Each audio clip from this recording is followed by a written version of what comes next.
Hey there, good morning, good afternoon, good evening. I don't know what time zone you're in, but here's the deal, guys. So we had a live reaction to the Pokemon Direct that aired this morning, 9 a.m. Eastern Standard Time, way earlier than any Direct has any right to be aired, but what are you going to do?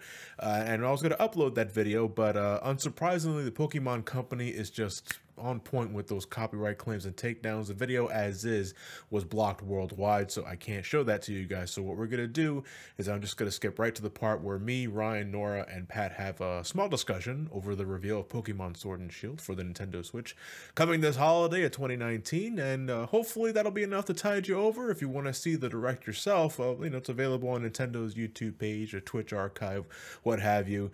You're not really missing much from the live react, because the video was still only like 7 minutes long, so there's not much to talk about besides the the starter mons, the region itself, that ridiculous red jacket one of the developers was wearing. So this is the best I can do without having the video being taken down, I hope.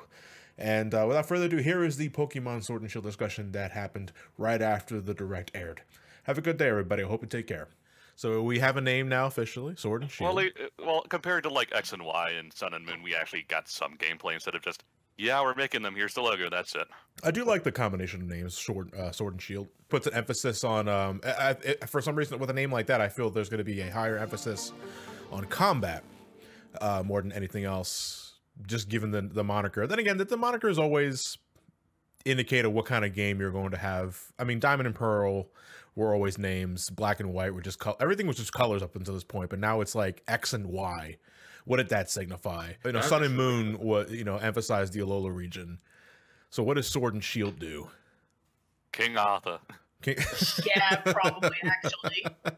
Yeah, I know. It's like, is Aegislash going to be like the mascot of Sword? Who's Shield? Also Aegislash. Oh, yeah. With the shield. Buy the whole set, kids. Give me that sweet, sweet fucking money. Hey, Eli, thank you very much. Pokemon Tank or DP? No, Pokemon Tank stance or DPS stance. Specifically if you're a Paladin. Yeah, we need a Paladin Pokemon just to make the joke come full circle. All right, so what do we think of what we've seen so far? What do we guys think of the Galar region? Galar. The environments look really good. I'm still a bit iffy on the character models. They still seem a little bit basic, like they're just kind of enhanced 3DS versions of they're just people. HD Sun and Moon. Yeah, so I'm a little bit awkward on the character models. I feel like they should have put a bit more effort into that. I mean, the game footage isn't final, so that could change by the end, but environments look good, character models look a bit iffy. What about you, Nora? So I feel like model-wise and general appearance-wise, the game's gonna look great. They always usually do look great, and now that it's on the Switch, it should perform better. My main concern is going to be in, like, the details. Like, I'm actually a little concerned that the region seems to be just, like, one big, long island, because it means that you're not going to be doing much revisiting. It's just going to be going city to city to city, which can be fine, but I felt like that was one of the big flaws of Gen 5's region, was that you were always just going in a straight line, and pretty much every wild Pokemon you found was like, oh, this is clearly intended for you to fight the current gym with. The problem is they've never really gone full non-linear. The closest they ever got was Go-To. So, I feel like if they wanted to add more, their best thing to do would be add a lot more side areas along the routes or cities. Yeah. Like, just making it, like, like a full-fledged, I want to say standard RPG where you just happen to collect badges. Yeah, and go fight the Elite Four at the end of the day. But it's like it has as much as your like a Dragon Quest or Final Fantasy inside areas, and not just relegated to just Pokemon battles. So, yeah, I mean, I think it's possible now given the technology and hardware. Then again, they always could have done that since, I would say, the DS games, like if they really wanted to. But I feel the quality of standard, that echelon increases with every new gen, especially now that this is technically our real first, if you want to count Let's Go, this is our first console Pokemon generation title. Let's Go was likely the testing waters for it. And now they're seeing what works and what doesn't. They're going to go full blown with Generation 8. Someone in the chat was saying, hopefully have free roaming camera using the right analog stick. I don't see why they wouldn't. Yeah, it just depends on how they design everything. Yeah. I'm curious about, obviously the game footage wasn't final and they made it look good. I hope this isn't basically a X, Y, and Sun and Moon where, yeah, it looks pretty good for the system, but the frame rate tanks. I think for me, not just the frame rate. For me, my biggest hope is that battles go by faster, because that was always my biggest problem with the 3DS games in comparison. Well, that had to do with the frame rate. Well, no, not even just that. Of just like animations and stuff like that took a really long time to go through, as opposed to something like. Well, they turned battle animations off. Well, yeah, no. I think I see what Pat means, but I know. You know, it was kind of the problem that we all kind of felt was going to be a thing since X and Y. Where if you remember, it's one reason why I can't go back to Pokemon Stadium. Is because those battles take forever with those battle animations on, and I think the 3DS games did a good job, you know, compromising that, well, giving us like really cool looking battle animations, but you know, speeding them up so that every battle is not Gen 4 slow. Yeah, I guess it's I guess it's also that combined with the world, because I think I felt it the most in X and Y, where I guess in that kind of comparison of Link's to the Past to Ocarina of Time, in that same kind of way of, it always felt like in X and Y, it took a lot longer to do the same kind of thing that in the other games I was able to do a lot faster kind of thing, and that kind of affected pacing for me. So that's one thing I really hope for this generation, is that it feels like I'm constantly doing new stuff and that it's quick and easy. Has Pokemon ever had the auto battle system? Like, no. Just compare us, like you could just like click a button and it goes out for you. No, okay.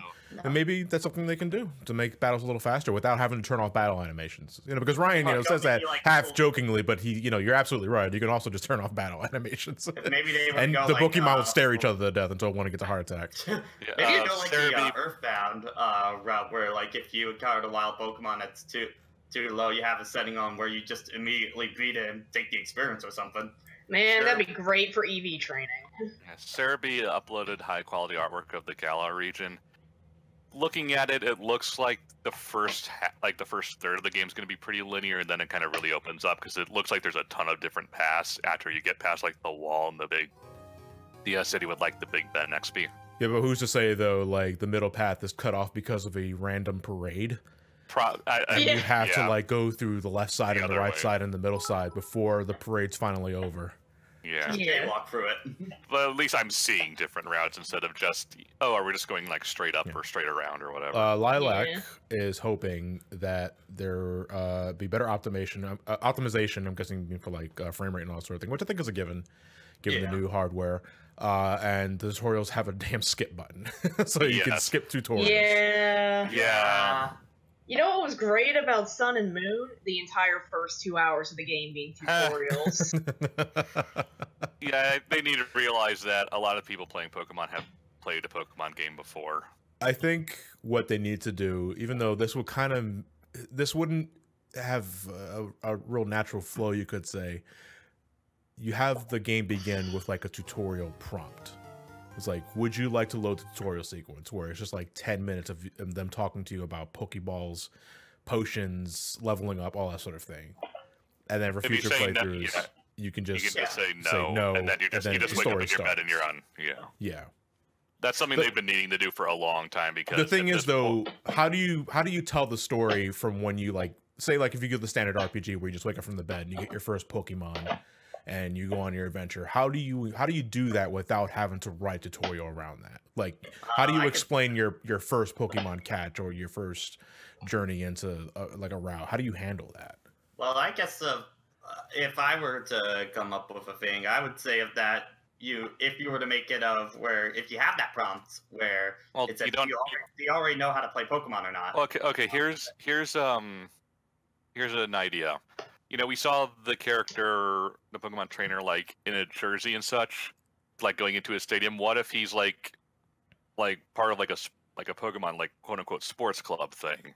So when you start up without the tutorial, you know, oh, he already works with Pokemon. He's part of like a team or something, so he doesn't need all this explanation. I was pretty much gonna say of just like even with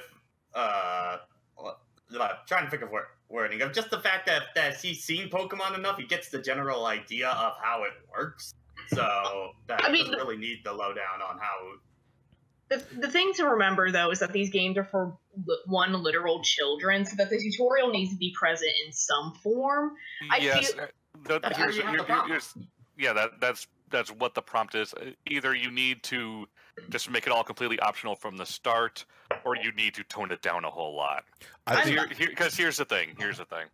Yes, I know they're for kids. Yes, that's good. You have to explain things. At the same time, I was 8 years old when Gen 1 original came out, and that game was horrible at explaining shit, and we still figured it out. Kids are not that ridiculously stupid. You need to hold their hand for like 3 hours. Well, even Gen 1, though, did have its tutorials. The thing is, they were just optional. Yeah, it was only 10 minutes of tutorial at most. Yes, so it's like you don't need to have that much tutorial. You can just give them a base idea and let them figure it out on their own. What I think you should do then, if you're not going to have, I think you should make it a variable, a dynamic, where you start the game up and it asks, have you played Pokemon before? Yeah. You say yes, then it slightly changes the introduction, where things are not, they don't waste your time asking, would you like to see how to catch a Pokemon? Or would you like to take a tour around town to get a map? You know, if you say no, then a little extra flavor is thrown in there where they have like the automated catching sequence or something like that, just to cut time. Yeah. I think that's probably the best way of going through it. If you're not going to just have a tutorial segment load separately from the main adventure. Someone in my Discord has a interesting theory based on what the starters are and what they could wind up. If Grookey could be grass fighting, but Scorbunny could be fire ground because it's a rabbit. And Sobble potentially could be water poison. Fire ground. That's 4 times weak to water, though. Yeah. I mean, R.I.P. Scorbunny chase. They all gotta have weaknesses. Yeah, I know, but if your rival chooses the frog, it's kind of a crippling handicap from the get-go. I mean that's always the case. But unless you're Gen 2 and you chose Totodile, because that chick you're just doing nothing. Yeah. No, clearly we need more firefighters. I mean, the last firefighter was Gen 5, so I wouldn't completely be opposed to it. But Superstar members are going rival. You mean best friend, right? Yeah, I hope the rival is a bit more interesting than whatever that was in Let's Go Pikachu and Eevee. Apparently they did some interview, and the reason that they don't do like asshole rivals anymore. Because Masuda said that, and because hold on, let her finish. Sorry. Yeah, it's just that like they feel like they're not necessary, and it's better to have friend types now. And it's like, yeah, but the conflict sucks. Like I'm okay with them doing like the friend kind of group thing, and then also doing the asshole rival. Yeah, I think Sun and Moon did a good where Hao was your friendly rival and Gladion was your edgy against you rival. Yeah. You have to have some kind of antagonist. You can't just have you either have to do a lot more with the the team concept, or you're going to have to actually have a rival. Otherwise, you're just going to wind up with X and Y where everyone's boring as shit. Xfinidus in the chat, you don't understand the love of piece of shit murdering douching rivals. The evil team is enough anyway. The thing about having douchebag rivals is that if the antagonist protagonist relationship is more personal, where the evil team of the week always just felt like you're stopping an evil diabolical plan and you're dealing with their flunkies more than anything else, but there's no connection there. Yeah. When you beat like a rival, a douchebag rival at that, there's a personal satisfaction there. I feel that you can't get from just beating Rocket Grunt number 76. But at the same time, we also realize this is Nintendo storytelling with Game Freak storytelling, and so it's very bare. We're not asking them to be like super in depth, have really weird, have really expanded upon personalities. Just make them worthwhile to fight instead of just, hey, best friend, do you want to have a Pokemon battle after this gem? Sure, let's do it. You're not my friend. I don't best care. Friend. You always know what to say. It's like, please go away. Hey, thank you very much for the tier 2 sub, man. Hey, best friend, you can't go into the shop until I'm done fighting you. Oh, speaking of, guys, quick tangent real quick, but my Tool Time emote has been approved, so if you guys would rock the Tool Time Tim Allen emotes on the chat, I appreciate that. But yeah, is there anything else we wanted to discuss for, like, but I mean, because we could probably make an entirely different discussion video on what we want in Gen 8, but based on what we've seen in this very short video, we know what the game is pretty much going to look like. We got a good idea of how they're going to handle the region. We got our 3 new starter mons. Yeah. A grass monkey, a fire bunny, and a water toad. A tadpole again. Just another frog. Yeah, just another. There's my nickname for that starter. I mean, the only problem that they've always had with water stars is that they need to find a way to make them not be just straight up fish, so they can explain how they're like walking around on land and stuff, even though they generally don't care about the water. Just make it a sponge. Hey, stay hydrated, bot. Hey, just make it a cool dog, but it spits water. Monado Boy, better let me use my Pro Controller. I agree. Yeah. We need Pro Controller implementation. That was the one thing that always confused the fuck out of me with Let's Go. Yeah. But we gotta have the motion controls. I don't care. I don't. Motion controls aren't very good. They're really not. I don't mind them, but I would like the option to have a standard controller option. Mario Odyssey did that, so yeah. If Mario Odyssey, if the #1 flagship Nintendo franchise can do it, why the hell couldn't Pokemon? My hope is we get a good amount of new Pokemon. It's not just like 70, 80. Like, I want a full regions full of new mon. I don't think it's gonna happen. Well, I do, because X and Y and Sun and Moon kind of had the Gen 3 and Gen 4 problem, where a lot of it was just kind of redone mon. I mean, based on the trailer, we're obviously going to be getting returning mon. Yeah. In the main game. Because the first Pokemon we see is Pikachu. So I'm not sure how many new mon we'll add. I hope we get like around 100 at the very least. Just so it can feel like its own region and not, hey, it's, you know, Gen 3 or Gen 4, but it's in a different region. Haha.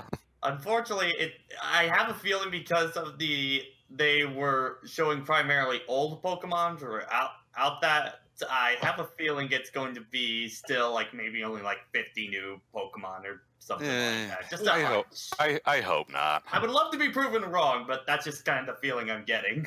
I get why you would definitely want more Pokemon, Brian. At the same time, I feel like Gen 5 proved why, from a game design standpoint, they really can't do that again, because a lot of the new Gen 5 mons just ended up existing to fill niches that other Pokemon filled, but worse. I feel like part of the problem, I think the main problem with that for Gen 5 was, I don't think that was a decision that was made until later on, because there were a number of Pokemon in Gen 5 that clearly felt like they should be evolutions, like Alomomola or Buffalon. Yeah. So I think if they went into a new gen knowing they were going to do that, it'd be a lot better. I think Ryan just wants more for his personal army. That's all I think about it. Because don't you have the living dex? You still have it, right? I still have the living dex. Of course, you want to decrease your numbers. This man is thinking nuclear.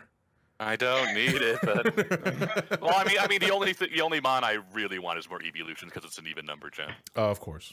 Yeah. Will we get another evolution though with this, do you think? I mean, this would be the perfect time to have a dragon evolution. Dragon evolution. What are we missing? We're missing ghosts. Dragon, rock, ground. Every physical stat plus dragon. Plus dragon. Okay. I wouldn't mind a ghost evolution. Yeah, but I think sorry, baby, you're gonna have to die first. I think this is the perfect time for the dragon one, because it's clearly based on the UK with, you know, King Arthur and dragons and all that. Yeah. Ooh, yeah. Normal Eevee evolution. Didn't even really think about that, Exodus. Well, there was rumors about one going around before LGPE. It has like 2 heads because its genetic makeup is unstable. I'd rather do the rest of the types before we finish off with a normal type evolution. Yeah. It's just Eevee, but bigger and fluffier. Yeah. I mean, besides dragon, the evolutions I want most are ground, fighting, and flying. I would love to see what they would do with the poison type one, because that's a weird concept they could go with. I would like to see the dragon one. Yeah. Just to see how cool it would look. I'm surprised they didn't add it in X and Y, considering they introduced the fairy, and most of the time they introduce new evolutions, they're always kind of counterparts to each other. So you talk about in combination of just introducing Sylveon, Yeah. you would have another type to counter that one as well. Yeah, like the dragon one. Yeah. Yeah, I see what you mean. Yeah, because you're right, because Gen 2 had Espeon. Umbreon and Espeon, which are kind of counterparts, and then Glaceon and Leafeon are kind of... Yeah. Yeah. Oh, yeah, you're right. You're right. I didn't really think about that. But we got our inklings, our little nuggets of Pokemon Generation 8. Probably not going to get any more additional details until E3. E3. Or right before E3, depending on what Game Freak decides to do. That we might have, I'm going to say, one more Pokemon Direct, dedicated Pokemon Direct before launch. But I wouldn't expect that to probably till September or October. At the earliest. So we will reconvene then for more Pokemon exclusive details and news. You know what? I need to get a fucking hammer. I need a gavel, just to say the meeting is adjourned. But I got my mug here. Maybe. Patrick, I love your post. Pokemon Sword, Pokemon Shield, and third version, Pokemon Gun. Yeah, just gun. Cheater. You're that dead cat that plays rock paper scissors and brings in dynamite. And then the gun commander's the leader of the evil team. Yeah. The most powerful Pokemon of all. We're gonna end this discussion right now. I want to thank everybody for tuning in and watching the Pokemon Direct. I'm pretty sure like throughout the day, Cerebi, there's probably gonna be like a 5-hour game explain analysis video. Poor Derek. Because he's likely handling that one, and the news is probably just getting started. So, as always, I want to thank everybody for tuning in. I want to thank Ryan, Nora, and Pat for joining me for today's discussion. Everyone who tuned in today, again, one more time for the tool time emotes in the chat. That rock those out. I want to thank everybody for the bits, the subs, the resubs, the follows. Thank you all for tuning in, everybody. I will catch you guys next time. I'll catch you guys tonight with more Octopath Traveler. Have a good night, everybody.